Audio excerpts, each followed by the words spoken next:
So hello, gate 23 आने वाला है और ये वो टाइम है जब आपको बहुत ज़्यादा रिवीजन करना है। पर जैसे मैं हूँ तो मुझे रिवीजन करना ज़्यादा नहीं पसंद और मुझे ये भी नहीं पता कि रिवीजन करते कैसे हैं ऑनेस्टली। बिकॉज पहले जब मैं से बैठी थी ना, उनका यार जो चीज़ आती है ना आपको बहुत अच्छा लगता है, उसका फिर मन करता है कि जो चीज़ नहीं आती, ऑब्वियसली आप पूरा कोर्स गेट का एक बार में नहीं कर सकते हो।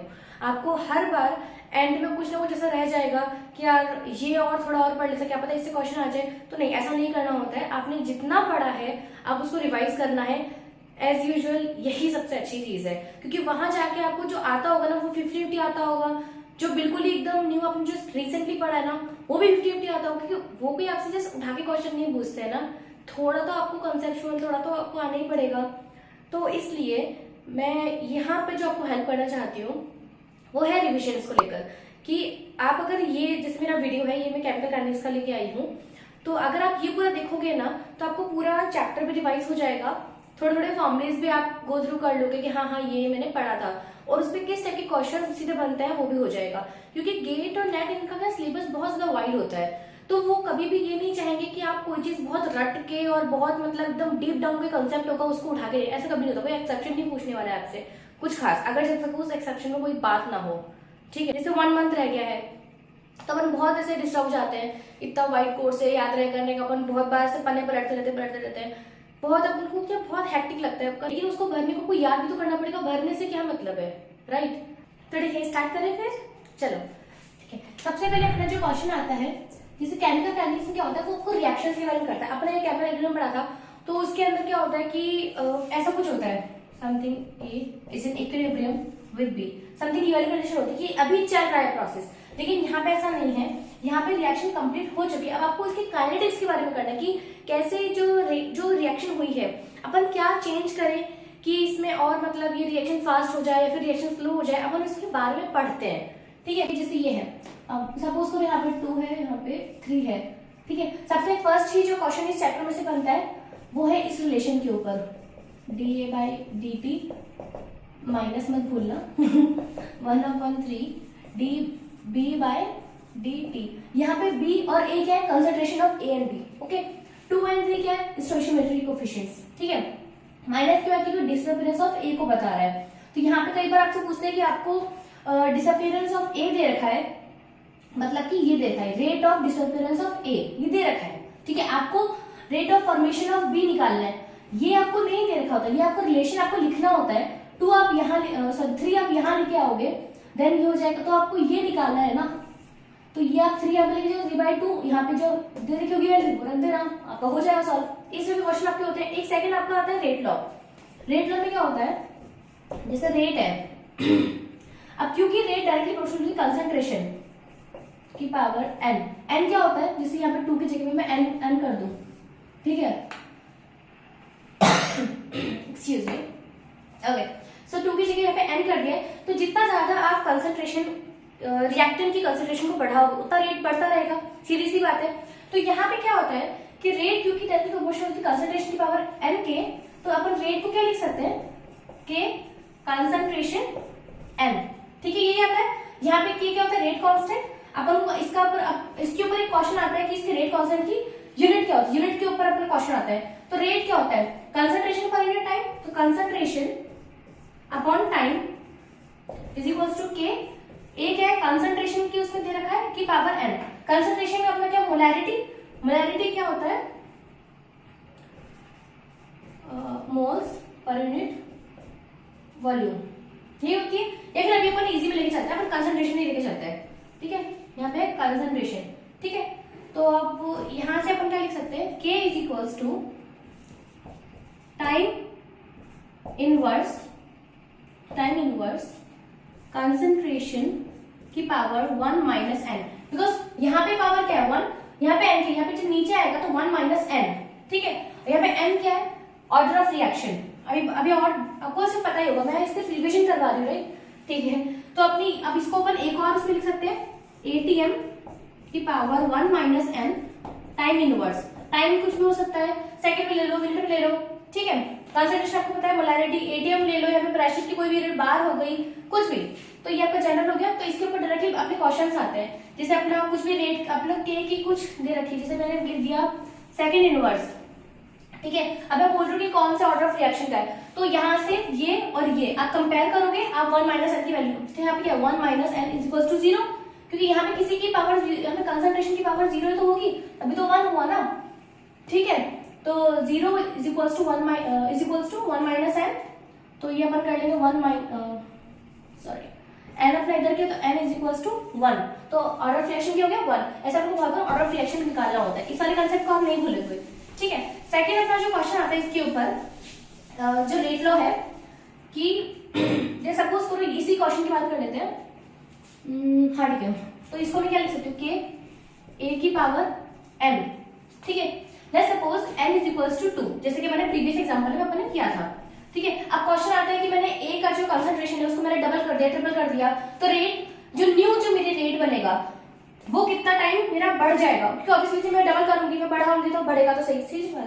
तो R dash is equal to जो न्यू रेट है के डबल कर दिया मैंने ना, ए की power N is equal to 2 था ना, चलो मैं ट्रिपल करती हूँ क्योंकि यहाँ पे दो बार आ जाएगा ना, वो कंफ्यूजन हो जाएगा। N is equal to 3, N is equal to 2, यहाँ पे अब मैंने 3 टाइम्स ए को बढ़ा दिया है, तो बस ए की जगह पे 3a लिखना है, इसको 3 की पावर 2 के ए की पावर 2, ठीक है। ये जो चीज है ये तो मेरी यहाँ पे भी दिख रही है, k is equal to a, ठीक है। ए का कंसंट्रेशन, तो इसलिए मैं पुराना वाला रेट लिख सकती हूँ, तो 3 की पावर 2 आर ओल्ड वन, और ये है आर डैश न्यू वन, तो कितने टाइम्स बढ़ गया 3 की पावर 2 मतलब 9 टाइम्स मेरा बढ़ गया, ठीक है। तो कई बार आपको ये वाले क्वेश्चन आते हैं।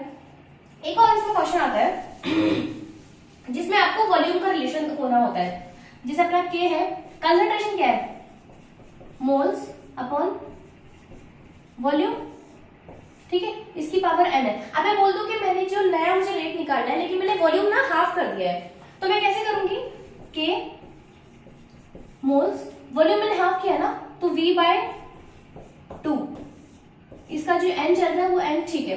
2 मैं ऊपर लेके जाऊंगी और 2 मैं बाहर भी ले लूंगी, तो 2 की पावर n के मोल्स अपॉन वॉल्यूम की पावर n, ठीक है। तो 2 टू दी पावर जो n होगा वही मेरा उसका फैक्टर हो जाएगा, कितने टाइम्स मेरा नया जो रेट है r डैश वो बढ़ा है, क्योंकि ये तो मेरा पुराना चीज ही है, इसकी जगह मैं r लिखूंगी ना, ठीक है। इधर कैसे क्लियर हुआ। अपन कर लेते हैं ऑर्डर ऑफ रिएक्शन, ये n। अब पहली चीज, कई बार आपको ऑर्डर ऑफ रिएक्शन गिवन होता है, आपको उसके अंदर वही मैंने बताया कि आप कंसंट्रेशन को इतना बढ़ा रहे हो कि टाइम उसमें रेट न्यू रेट करना चेंजेस आएगा, एक तो वाला होता है, ठीक है। कई बार आपको order of reaction find out करना होता है। Order of reaction find out करने के 3-4 मेथड है, एक तो आपको यूनिट ऑफ के अकॉर्डिंग जो मैंने बताया, ठीक है, और सेकंड आपका होता है इसके अंदर देखो सबसे पहले आपको ब्रीफ आउट कर दूं, जैसे a plus b plus c d, ठीक है, 2 1, ठीक है, यहाँ पे मैं कर देती हूँ 4, ठीक है। तो ये ऑब्वियसली एलिमेंट्री रिएक्शन हो ही सकती है। एलिमेंट्री रिएक्शन के लिए दो जो चीजें हैं जो अपने रिएक्टेंट उनको कोलाइड होना पड़ेगा, इतने सारे मॉलिक्यूल मिलकर एक चीज बनाए ऐसा कहीं पॉसिबल नहीं हो पाता है, तो ऑब्वियसली ये कॉम्प्लेक्स रिएक्शन ही है, ठीक है। अब इस चैप्टर में जैसे अपना रेट है, अब मैंने k is equals to a की पावर 1 b की पावर 2 और c की पावर 0, ठीक है। तो वो क्या करता है, कई बार आपको क्वेश्चन में ऐसे देता है कि rate with respect to c, okay, is 0, order of reaction with respect to c is 0 and with respect to b is 2 and with respect to a is 1, तो order of reaction अपना क्या हुआ 1 plus 2 plus 0 that is 3, third order reaction हो गया, ठीक है। और इसके अंदर एक, अब इसको निकालने के बहुत सारे मेथड है। फर्स्ट तो अपना आता है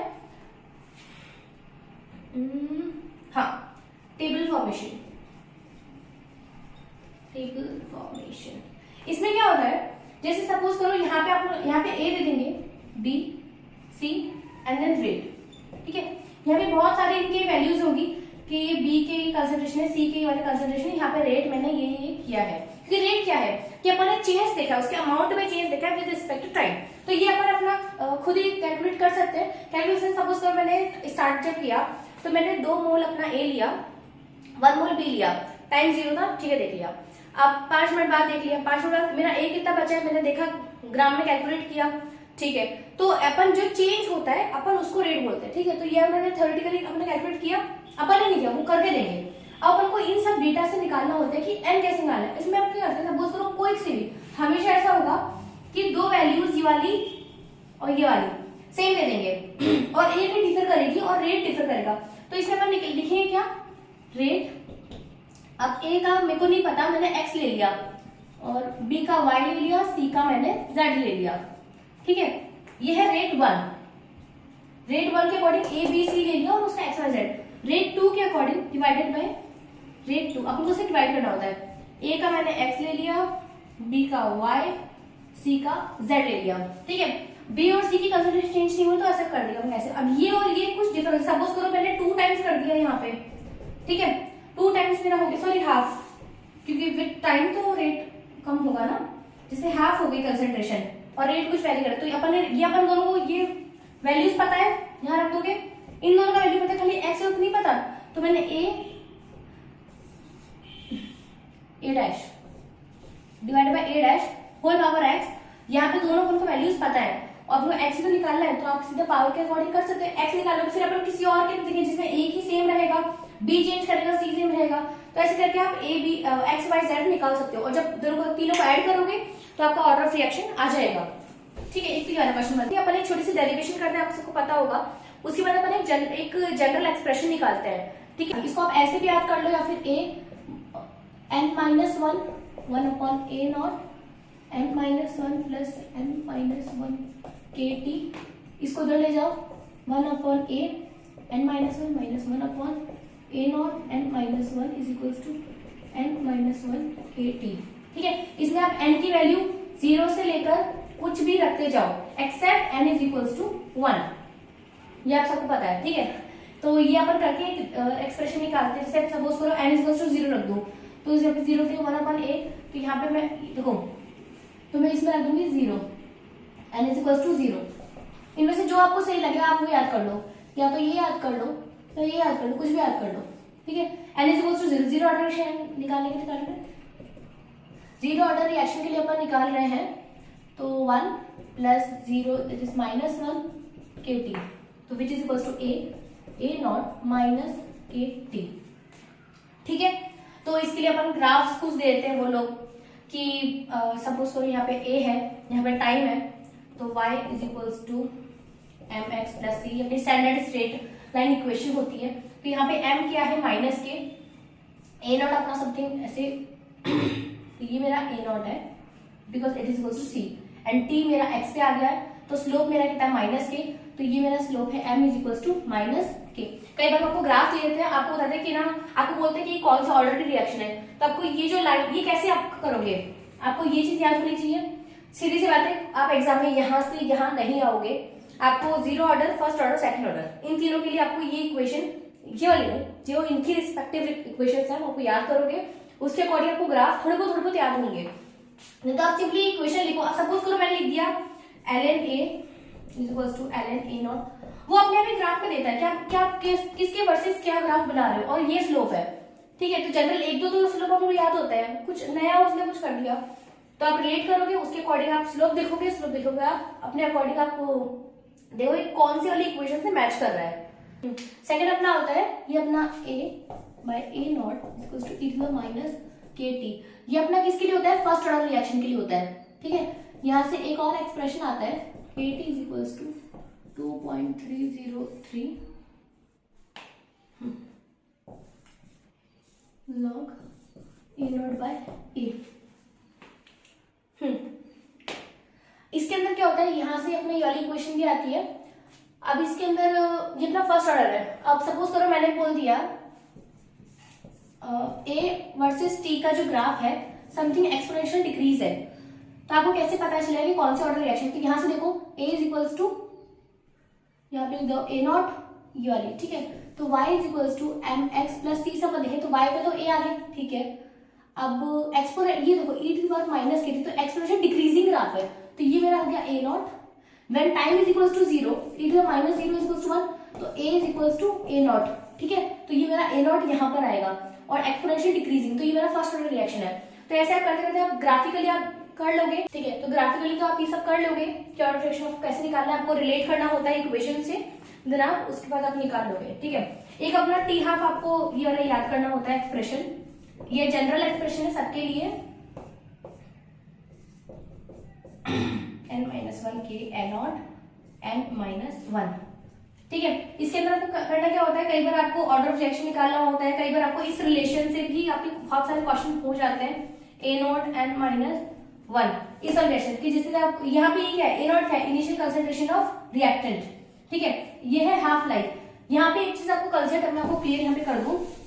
सपोज करो मैंने लिखा हुआ है T99.9 या फिर T90। ठीक है, इस 90 का ही मतलब है कि मेरा अगर 100 था मेरा रिएक्टेंट, तो उसमें से 90 मेरा रिएक्ट कर चुका है, बचा कितना, बचा तो 10। ठीक है, तो 10 मेरा क्या है, A, which is equals to A0 minus x, क्योंकि 100 था 90 रिएक्ट कर चुका, तो बचा कितना, 10। ठीक है, इतनी बार आप ये चीज कंसिडर लिखा करो। यहाँ पे देखो बचा कितना, 0.1 मेरा यहाँ पे बचा है। ठीक है, तो यहाँ पे आपको इनिशियल कंसंट्रेशन ऑफ रिएक्टेंट लिखना होता है, और यहाँ पे आप n की वैल्यू रखोगे। आप सपोज करो आपको इसको सॉल्व करना है। मैंने आपको बोला है कि एक ग्राफ है, यहाँ पे ln t हाफ वर्सेस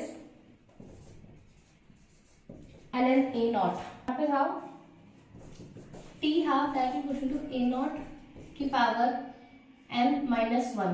मैं इसको ऊपर ले जाऊंगी, तो t half is equal to m divided by a0 n-1, taking ln both the side, ln t half is equals to ln m minus ln a0 की पावर n-1। इसको आगे ले लो, ln t half मैं ऊपर लिख देती हूँ।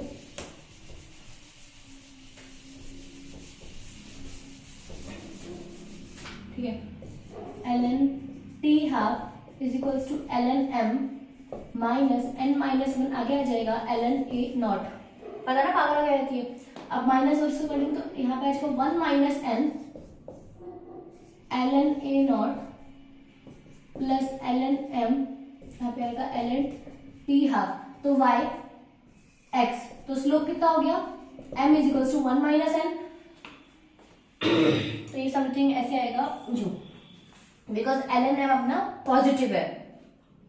ठीक है, कुछ भी हो सकता है, मतलब ऐसा कुछ कंफर्म नहीं है कि m पॉजिटिव। यहाँ पे m सिर्फ एक इंटीजर है, नेगेटिव हुआ तो ऐसे डिक्रीजिंग चला जाएगा, 0 हुआ तो ऐसे चला जाएगा। ठीक है, कुछ भी हो सकता है, तो वो m पे डिपेंड। लेकिन अपना जो स्लोप है ये अलग है, ये अपना m डैश की जो स्लोप है, स्लोप अगर आपको दे रखा कुछ वैल्यू तो 1 माइनस n ये अपने पास है, और यहाँ से जो स्लोप जो है, जैसे सपोज करो ये, तो स्लोप अपना कितना 0, 0 is equal to 1 minus n is equal to 1। ठीक है, तो ऐसे अपन ऑर्डर ऑफ रिएक्शन ऐसे भी निकाल सकते हैं। काफी सारे मेथड है, आपको सिर्फ इक्वेशन को इक्वेट करना है। ठीक है, एक और चीज आप कंसेप्ट में क्लियर कर सकती हूँ कि इस टी हाफ का मतलब क्या है। T half inversely equals to a0 n-1, let n is equals to 0, 1 and 2। ठीक है, तो T half is equals to a0 -1 आएगा तो मैंने उसको ऊपर लिख दिया a0।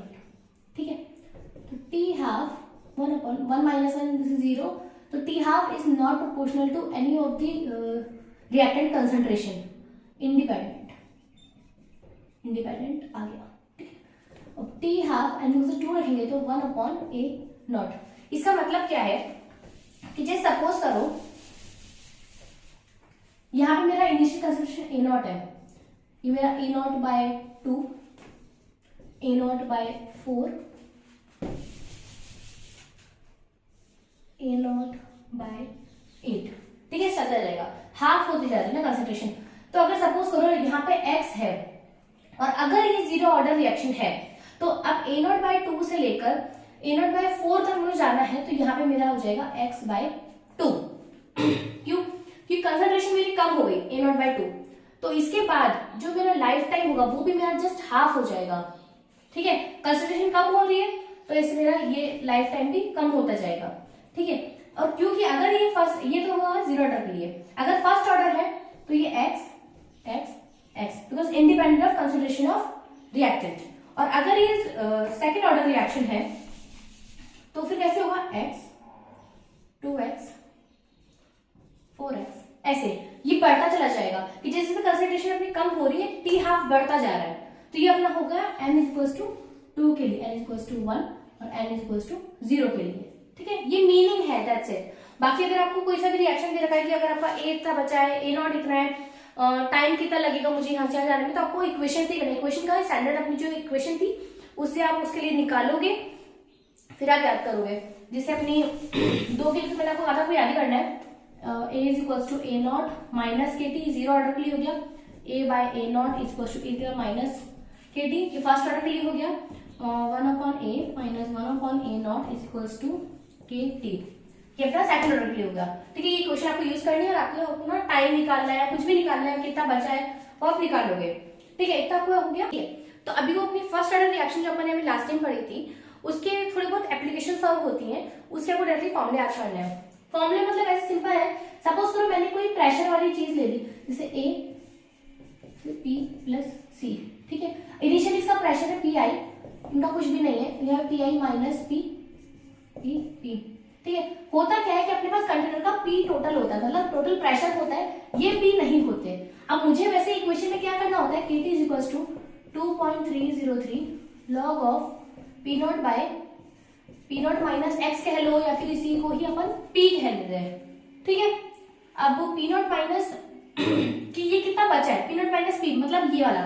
अब पी नॉट को तो मैं पी इनिशियल कह दूंगी, चलो ठीक है, इसको मैं क्या बोलूंगी पी इनिशियल माइनस पी।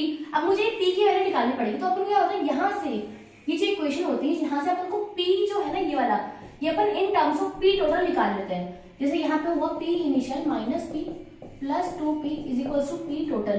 ठीक है, ये करेंगे तो p initial plus p is equal to P total. तो p कितना है, p total minus P I. तो अपन ये p की जो वैल्यू होगी ना यहाँ पे, तो यहाँ रख देंगे, इससे अपनी इक्वेशन आ जाएगी।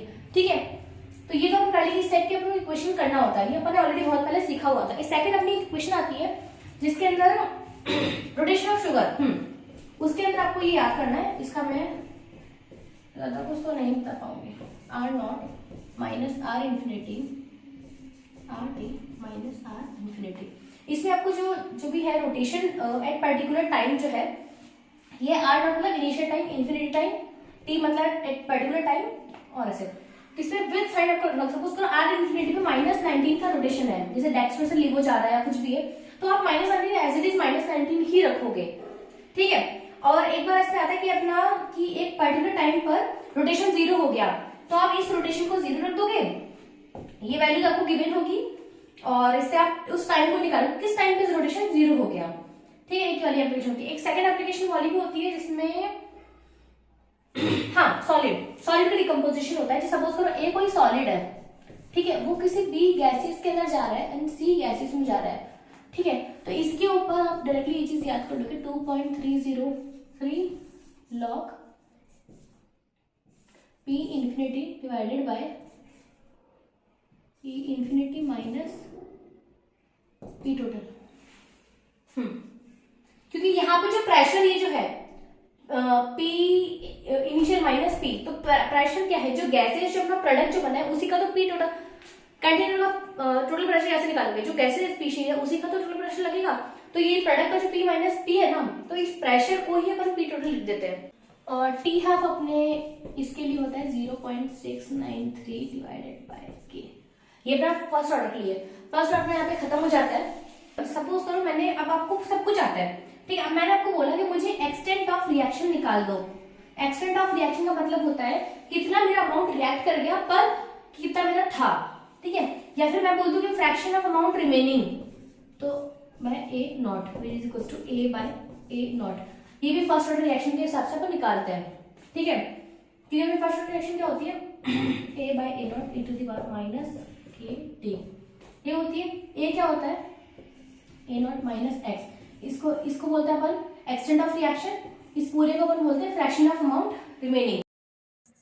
तो एक ये भी आता है जिसमें K T is equals to 2.303 log C1/C2, कि जैसे एक पर्टिकुलर टाइम पर कंसंट्रेशन C1 है या R1 है और दूसरे टाइम पर C2 है या R2 है, तो अपन ऐसे भी रिलेशन करके निकाल सकते हैं। ओके, क्योंकि R1 is directly proportional to concentration of 1 की पावर n। ठीक है, इससे अपना एक और चीज आती है, जिससे अपन को R1 और R2 दे रखा है, कंसंट्रेशन ऑफ कंसंट्रेशन 2 दे रखा है, इनकी पावर n, जैसे ऑर्डर ऑफ रिएक्शन में हम निकाल सकते हैं अगर ये चार्जेस अपन को दे रखी है तो। सो अपना क्या बचता है कि अपन को कॉम्प्लेक्स से अपन को एलिमेंट्री रिएक्शन में कन्वर्ट करना है। क्यों? क्योंकि कॉम्प्लेक्स रिएक्शन आपको गिवन है, उसका मैकेनिज्म आपको गिवन है, ठीक है। लेकिन आपको ये देखना है ना कि कैसे क्या पैरामीटर उस पर डिपेंड कर रहे हैं, ठीक है। तो सपोज करो अपना कोई मैकेनिज्म गिवन होता है अपन को, जैसे 2A is in equilibrium with 3B then B converted to C, ठीक है। अल्टीमेटली मेरा A से C जा रहा है, ठीक है। B जो मेरा इंटरमीडिएट है, तो इसके अंदर क्या होता है, मेरे 2-3 कंडीशंस होती है। अगर सपोज करो मैंने इसमें स्लो और फास्ट गिवन, मैंने बताया, मैंने कहा कि ये वाला स्टेप मेरा स्लो है, ये मेरा फास्ट है, और मेरा इक्विलिब्रियम भी गिवन है, दोनों कंडीशन हो गई। तो मैं क्या करूंगी, इक्विलिब्रियम का एक कंडीशन होता है जिससे कि सपोज करो, वैसे रेट क्या होगा, अब स्लो है तो आपको पता ही है कि रेट इसका K1 इनवर्स K2, चलो इसको मैंने K2 बोल दिया, इसको मैंने K3 बोल दिया।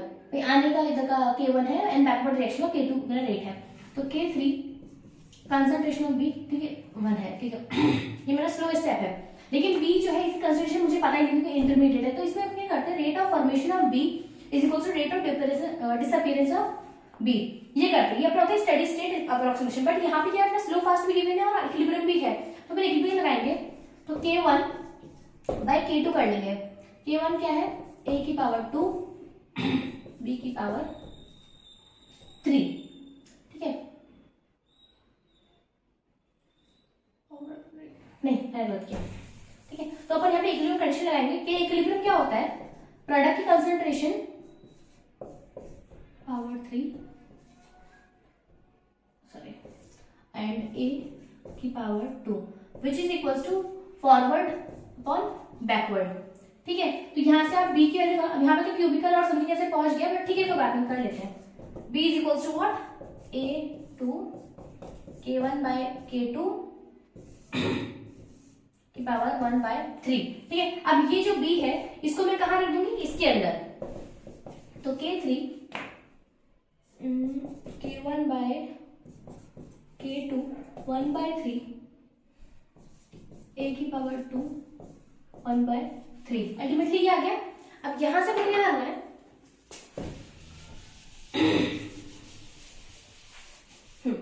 तो K ऑब्जर्व्ड कितना हुआ, K3 K1 बाय K2 की पावर 1 बाय 3। ये तो मेरा रेट लो हो गया यहाँ से कि कॉम्प्लेक्स, ये मेरा अल्टीमेटली मेरा ऑर्डर फ्रैक्शन कितना हुआ 2 टू द पावर 3, क्योंकि इसकी पावर क्या है, यही है ना, ठीक है। तो K ऑब्जर्व मेरा ओवरऑल जो रेट कांस्टेंट है वो मेरा इस पर डिपेंड कर रहा है, तो इसकी एक्टिवेशन एनर्जी ओवरऑल वो होगी E3 plus 1/3 E1 minus E2। ये जो 1/3 होता है यहाँ आ जाता है, देन E1 क्योंकि E1 ऊपर है, E1 माइनस E2, ठीक है। ये मेरी ओवरऑल एक्टिवेशन एनर्जी होती है। इसका सीरियसली ये वाला क्वेश्चन आता है कि आपको एक्टिवेशन एनर्जी निकालनी ओवरऑल, ठीक है। आपको कॉम्प्लेक्स रिएक्शन का मैकेनिज्म दे दिया, आपको पहले उसका ये निकालना पड़ेगा, इसके बाद आप K निकाल लोगे, और जो अर्निंग फैक्टर होता है A, ये अपना सिंपली जो A होता है ना इसी के इक्वल होता है, that is A3 A1 minus A1 divide by A2 1/3, ठीक है। ये डायरेक्ट होता है, और इसमें हम क्या करते हैं, बेसिकली एलएन टाइप। सपोज करो यहाँ पे 2 होता तो यहाँ पे 2 ये वाली चीज नहीं आती, ठीक है। इसको इससे कोई मतलब नहीं, बिकॉज बेसिकली आप इसका एलएन लेते हो, ठीक है। एलएन तो एलएन 2 से अलग हो जाता है, इसका आपको उससे कोई मतलब नहीं है, लेकिन ये जो पावर होती है वो अपने आगे आ जाती है जब अपन एलएन लेते हैं। तो यहाँ पे ये आपको ये चीज करनी है। अब आपको पता क्या है कि अपन ने ये सब क्यों किया, अपन ने K ओवरऑल और ये सब क्यों निकाला, एक्टिवेशन एनर्जी और ये सब, इन सब का मतलब है कि बहुत पहले से थ्योरी आती है अर्निंग थ्योरी, ठीक है। उसने क्या बोला था कि पहली चीज कि अपना जो रेट कांस्टेंट है, मतलब कि अपनी रेट जो कितनी बढ़ रही है वो टेम्परेचर पर डिपेंड करेगी, ठीक है। सेकंड चीज ये था जो एक्टिवेशन एनर्जी है वो इंडिपेंडेंट ऑफ टेम्परेचर, ये उसने बहुत सारे पोस्टुलेट थे उसमें, तो लेकिन ये अपना अल्टीमेटली था। तो अपने जो अर्निंग इक्वेशन होती है वो होती है A e⁻ minus EA by RT, ये बहुत पुरानी चल रही है। लेकिन क्या हुआ था कि और भी थ्योरीज आई, तो उन्होंने ये बोला कि हाँ एक्टिवेशन एनर्जी टोटली नहीं, लेकिन हाँ एक टाइम बाद वो टेम्परेचर पर डिपेंड जरूर करती है, तो ये गलत नहीं है। लेकिन इसमें उन्होंने कुछ चेंजेस किए। सपोज करो मैंने अगर बोला कि मेरा अगर कुछ T⁻m e⁻ minus E0 by RT, suppose करो मेरी ये इक्वेशन आ रही है, तो जो एक्टिवेशन एनर्जी होगी ना वो E0 प्लस MRT होगी, कि जो टेम्परेचर की जो पावर है तो इसे तो बहुत सारा क्वेश्चन ये वाला आता है कि आपको एक क्वेश्चन दे देंगे, बोलेंगे इसका एक्टिवेशन एनर्जी आप किस तरह से रिलेट करोगे, तो उसका एम का जो पावर होता है ना, वो टेम्परेचर का जो पावर होता है वो आपको ऐसे आगे लाना होता है। ये अपन कैसे यूज करते हैं, और भी बहुत सारी थ्योरी आई, कोलिजन थ्योरी हो गई। कोलिजन थ्योरी ने क्या बोला, दो अपने एक साथ मॉलिक्यूल भिड़ेंगे, ठीक है। तो उन्होंने अपना जो एक रेट का जो दिया था समथिंग ऐसे दिया था, pi D square N A under root 8 KT bye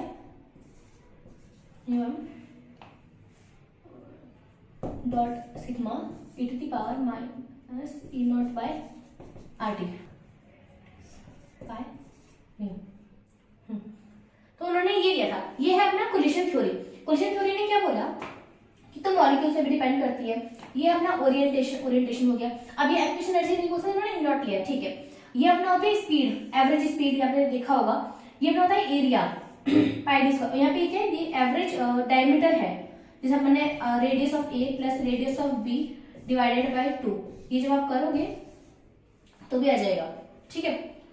अभी को हाँ, ये तो ना कोलिजन है। अब इन सब अब यहाँ पे ये जो ए होता है, ये क्या होता है, अरेनियस फैक्टर। तो यहाँ के लिए ए क्या हुआ, इतना, यहाँ से लेकर इतना। अगर नहीं गिवन होगा तो आप इज इक्वल्स टू इसको 1 ले लोगे, तो इसको भी हटा देते, ओरिएंटेशन फैक्टर को। बहुत कम ही गिवन होता है, ज्यादा गिवन भी नहीं होता है। ये अपना ए हो गया, ठीक है। तो कोलिजन थ्योरी का जो ए है वो है pi D square A B under root 8 KT by pi mu N A, ठीक है। ये है कोलिजन का। लेकिन अरेनियस को इसमें आना होगा तो क्या बोलेंगे कि टेम्परेचर की पावर क्या है, हाफ। तो E A is equals to E not minus plus half RT, ठीक है। अब यहाँ पे जो E नॉट था, इस E नॉट की जगह पे मैं यहां से इसको यहां लाऊंगी, E A minus half RT is equals to E not, ठीक है। मैं ये चीज यहाँ पे रखूंगी। अब जब मैं ये चीज यहाँ पे रखूंगी, minus E A plus half RT divided by RT, ठीक है। तो माइनस E बाय RT और यहाँ से गई तो यहाँ पे आ जाएगा dot E to the power half, ठीक है। तो ये जो अरेनियस फ्रीक्वेंसी है, sorry, minus E dot E to the power half E to the power minus E A by RT, ठीक है। अब ये तो हटा दूंगी क्योंकि मुझे अरेनियस का कोलिजन में कितना इन्वॉल्वमेंट है। तो ये अपना अरेनियस फैक्टर है इन कोलिजन थ्योरी, ठीक है। तो E to the power half ये जो है ना, ये वाला है। अब सेकंड अपनी ट्रांजिशन स्टेट थ्योरी, तो उसके अंदर क्या होता है कि अभी तो मैं कोलिजन का था, ऐसे ये अपना क्या था, एक्टिवेशन कॉम्प्लेक्स थ्योरी ने।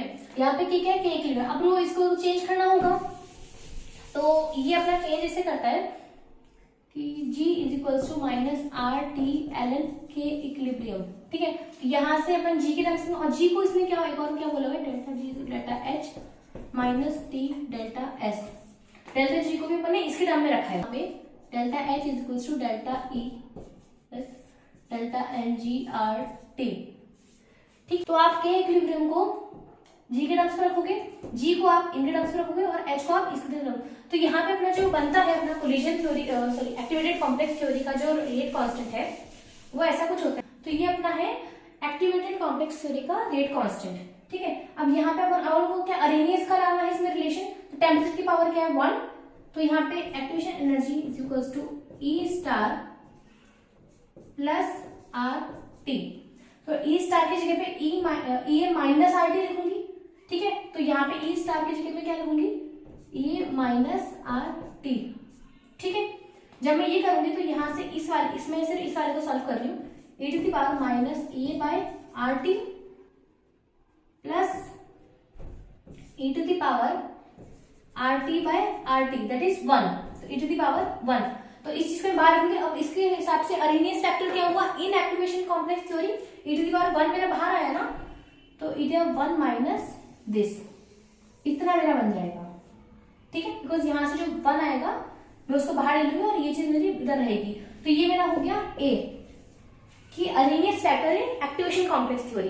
अब एक और चीज आती है यूनिमॉलिक्यूलर रिएक्शन, उसमें क्या होता है, मैकेनिज्म गिवन होता है, ठीक है। उनसे वो एक रेट कांस्टेंट निकालते हैं। रेट कांस्टेंट कैसे निकालते हैं, वही अपने स्टेडी स्टेट अप्रोक्सीमेशन और इक्विलिब्रियम अपना जो कोलिजन था उसको यूज करते हैं, अपन एक रेट कांस्टेंट निकालते हैं।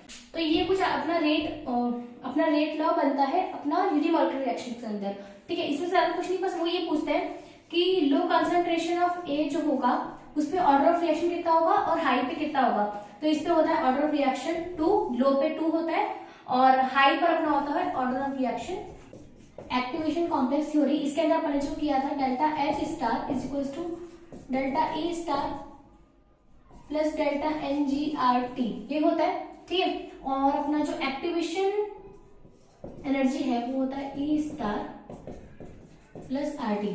तो E star is equal to E A minus R T activation state. तो ये चीज अपन को यहाँ रखनी है। तो delta H star is equal to E A minus R T plus delta N G R T, E A plus delta N G minus 1 R T. अगर अपना यूनिमॉलिक्यूलर रिएक्शन है तो n इज इक्वल टू 0 और biomolecular is equal to 1। ठीक है, जब 0 होंगे तो a is equal to minus R T. सारी वैल्यूज दे रखी होगी, आपको सिर्फ डेल्टा एच निकालना होता है। ठीक है, ये वाला क्वेश्चन आप कर लोगे। ओके, तो जितनी हमने थ्योरीज पढ़ी थी उसके अंदर हमने क्या देखा कि जैसे कोलिजन थ्योरी है उसने अपना कुछ रेट कांस्टेंट दिया k, तो उसके अकॉर्डिंग फ्रीक्वेंसी फैक्टर जो a जो अपना होता है वो क्या था, तो आप उसके अकॉर्डिंग दोगे। लेकिन अगर उसको बोला कि अर्हेनियस का कोलिजन थ्योरी में वो फ्रीक्वेंसी फैक्टर क्या था, तो आप रिलेशन करके दोगे। ठीक है, तो डायरेक्टली फॉर्मूला वैसे आप याद कर सकते हो, नहीं तो रिलेशन भी निकाल सकते हो, कोई इसे बहुत बड़ा नहीं है। आप 1 to 2 मिनट आप एच क्वेश्चन को देख सकते हो। अब उसके बाद क्या होता है, अपने टाइप ऑफ रिएक्शंस बचती हैं कि एक तो एंजाइम वाली जो रिएक्शन है, क्योंकि अब क्या होता है इसमें बहुत सारे मैकेनिज्म, आप जो बेसिक मैकेनिज्म है आप उसको लेके चलते हो, वो आपको एक मैकेनिज्म देते हैं, उसके अकॉर्डिंग आप उसको कन्वर्ट करते हो कि आपको कैसे इसका रेट लॉ निकलेगा, और उसके बेसिस पर थोड़ा क्वेश्चंस करने होते हैं। जिसका ग्राफ प्लॉट करवा दिया या फिर उसके ऊपर डायरेक्टली बेसिस क्वेश्चन कर दिया। तो अपन ने यूनिमॉलिक्यूलर रिएक्शन अपन ने कर लिया था, जिसके अंदर अपना फ्री रेडिकल मैकेनिज्म जो होता है, एक अपना होता है एंजाइम मैकेनिज्म्स। ठीक है, उसमें अपना माइकलसन मेंटन इक्वेशन जो आती है, तो उसके अपने सीधा भी आप कर सकते हो। ठीक है, तो अपना ये अपनी होती है इक्वेशन। ठीक है, यहाँ से क्या होता है, अपना जो रेट होता है, rate is equal to K2, जब वो कुछ भी ना गिवन हो तो आप प्रोडक्ट के हिसाब से लिखते हो E S, क्योंकि यहाँ पे स्लो एंड फास्ट भी गिवन नहीं था, तो मुझे कुछ करने के लिए मैंने क्या किया, प्रोडक्ट जो फॉर्मिंग स्टेप होता है मैं उसी के अकॉर्डिंग कर लेती हूँ। ठीक है, तो rate is equal to K2 और ES, बट यहाँ पे ES ये जो है ये अपना एंजाइम और सबस्ट्रेट मिलकर जो बना रहे हैं, मेरे पास इसकी कंसंट्रेशन में नहीं है। ठीक है, ये तो है इंटरमीडिएट। चलो ठीक है, तो ES के अकॉर्डिंग मैं rate of formation of ES, ये फॉर्मेशन और डिसअपीयरेंस का मैं इसका इक्वेट करूंगी। तो इसके अंदर मेरे को एक और चीज यूज करनी होती है, वो ये कि जो E0 है, ठीक है, क्योंकि एंजाइम पार्टिसिपेट करके फिर अपना हट जाता है, तो ये मेरा किसके इक्वल होता है, ES प्लस E, क्योंकि इसके अंदर जो मेरा रिमेनिंग जो एंजाइम यहाँ पर जो रह रहा है, ठीक है, मेरे पास वो भी गिवन नहीं है और ES भी गिवन नहीं है ये अपना, तो मुझे ये इनिशियल कंसंट्रेशन ऑफ एंजाइम मुझे इसी से करना होता है। ठीक है, जब मैं ये सारी अपना करती हूँ तो रेट जो मेरा इक्वल आता है वो कुछ आता है K2 K1 E0 S by K inverse S plus K not K inverse K1 K inverse plus K2।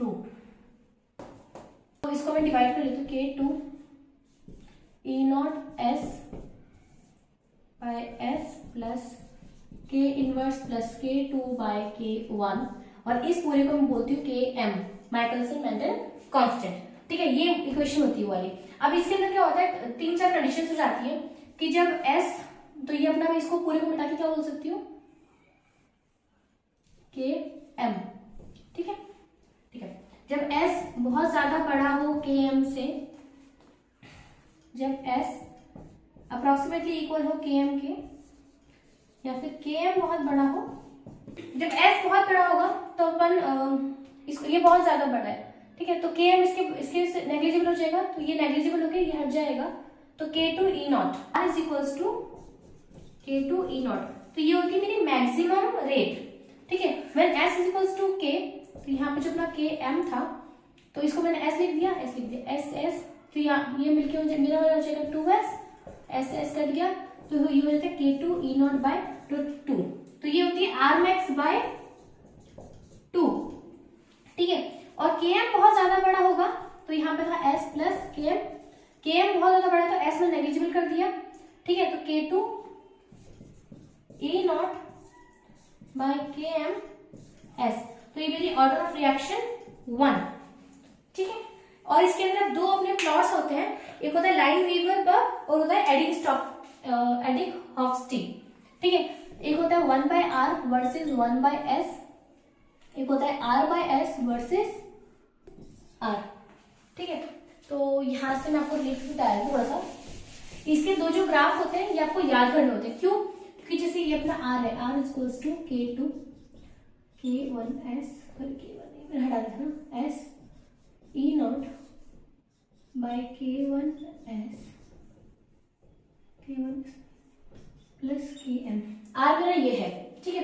1/r करना है, आप इसको रेसिप्रोकल कर लो, 1/r s plus Km K2s E not, ठीक है, ओके। 1/r वर्सेस 1/s,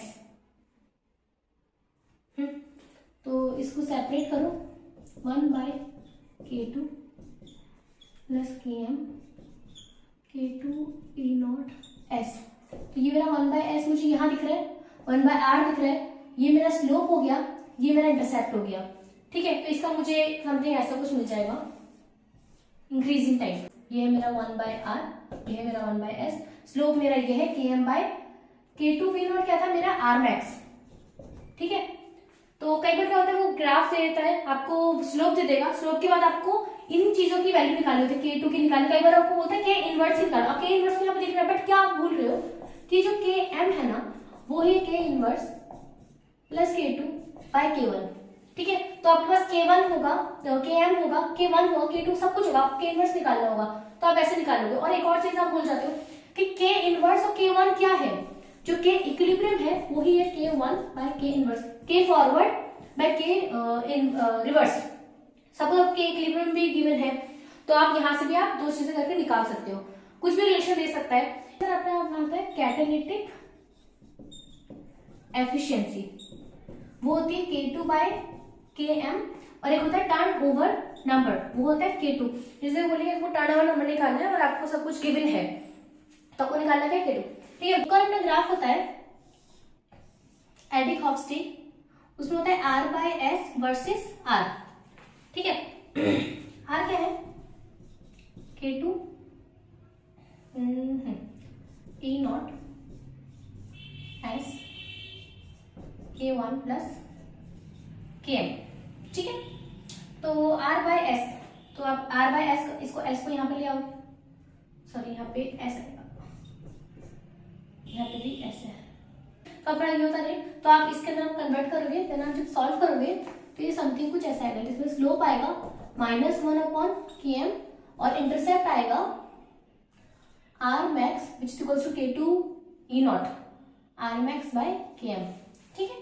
तो आपको बस ग्राफ से आपको करना होगा और आपको थोड़ी बहुत चीजें दे देंगे, बोलेंगे आपको कैटालिटिक एफिशिएंसी निकालनी है, टर्नओवर कुछ भी निकालना है, जैसे बोले K इनवर्स निकालना है तो आपको खुद को पता ही हो कि इक्विलिब्रियम ना K1 बाय K इनवर्स, ये भी इक्वेशन होता है। और Km क्या है इसके अंदर, Km अपना होता है K inverse plus K2 by K1, ठीक है। अब इसके बाद अपना ये होता है, हाँ एक आपको एक और इक्वेशन याद करनी है, वो है ये log K by K not 2azb under root I. इसके अंदर ये क्या है, z अपने चार्जेस है और i अपने क्या आयनिक स्ट्रेंथ, ठीक है। आता है कि अपना इन्होंने ये ऐसे कुछ दे देंगे, यहाँ पे दे दिया under root I log K by K not और ऐसे कुछ बना दिया, ठीक है। ये है पॉजिटिव स्लोप, ये है नेगेटिव स्लोप। नेगेटिव स्लोप को आएगा जब प्लस माइनस मल्टीप्लाई में जाएगा समथिंग, ठीक है। जैसे वो इक्वेशन दे देंगे, इनको बोलेंगे कि ना आपकी ये कौन सी इक्वेशन से मैच कर, जैसे सपोज करो मेरा 2a प्लस b मिलके c बना रहा है, ठीक है। इनके जो चार्जेस हैं, जैसे समथिंग +2 है, ये -1 है, ठीक है। तो +2 मल्टीप्लाई बाय -1 तो -2, तो ये मेरा आएगा इस वाली इक्वेशन का। और जितना ज्यादा ये -3 -4 उतना ये ऐसे डाउनवर्ड जाता जाएगा, ठीक है, -n।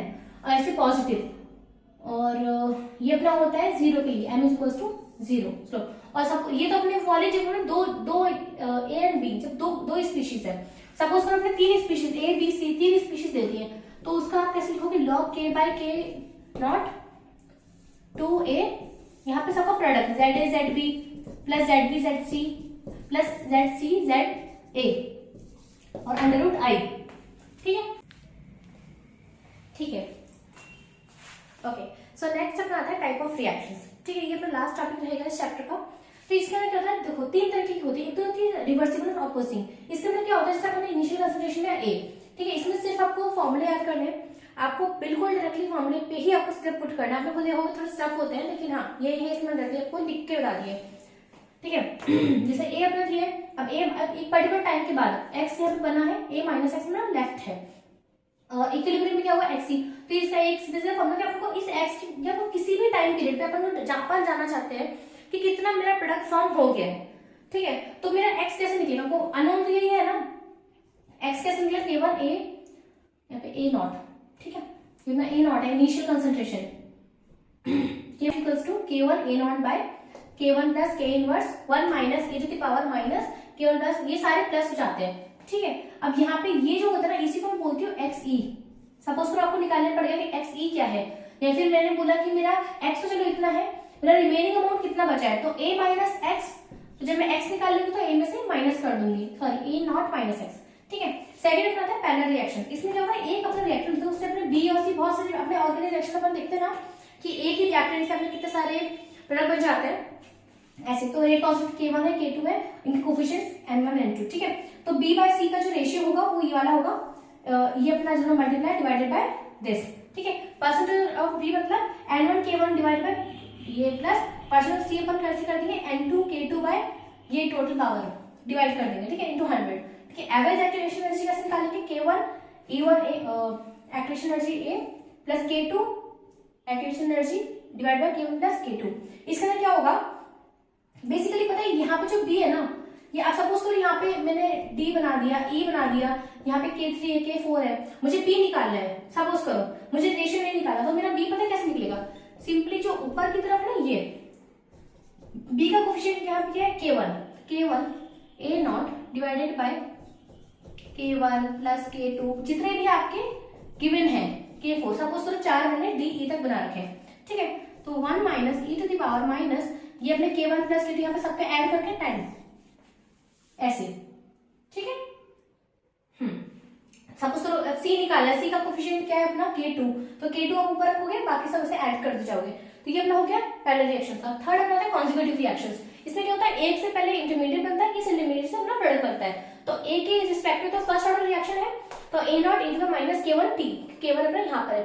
b आप कैसे निकालोगे, ये चीज आप याद करोगे, k1 a नॉट क्योंकि जैसे इसका k1 है, k2 minus k1 e to the power, अब पहले k1 आ जाए बिकॉज पहले k1 है ना, यहाँ पे e to the minus k1 t minus e to the minus k2 t। ठीक है, और c क्या निकालेंगे अपन, a नॉट माइनस, क्योंकि ये सारा क्या यहाँ पे सपोज करो a नॉट इनिशियल दिया, इसी से तो मेरा b बना, इसी से मेरा c बना, इसी से मेरा कुछ बचा हुआ अमाउंट है, तो जो मेरा a नॉट है वो ही मेरा a b c के इक्वल ही तो है, क्योंकि इसी a नॉट से मेरा यहाँ पे कुछ बच रहा है, यहाँ पे कुछ बना, यहाँ पे कुछ बना। ठीक है, स्टार्टिंग में तो कुछ था ही नहीं, तो a नॉट मेरे इन तीनों के इक्वल है, तो c is equal to a not minus a minus b। T max क्या होता है, जहाँ पे इंटरमीडिएट की कंसंट्रेशन मैक्सिमम हो जाती है।